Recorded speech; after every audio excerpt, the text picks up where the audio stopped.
Tuklasin ang mundo kung saan nagtatagpo ang estilo at ginhawa, at tingnan ang kondo ay muling pagtatakda ng modernong pamumuhay. May sleek na interior at napakagandang tanawin at maayos na disenyo sa bawat sulok.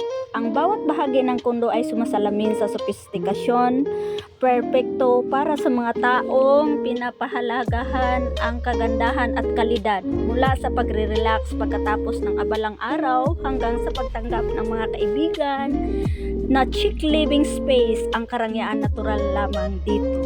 So maganda talaga ang kombinasyon ng color dyan. Napunta kami dyan upang maglinis, kaya tinitingnan ko kung paano nila ini-organize. Ganyan talaga kami yung ano nila, pagpipintura sa disenyo nila, kombinasyon sa color, ganyan kami tinitingnan namin. So diba maganda? At naglilinis lang talaga kami dito, diba? Maganda na guys.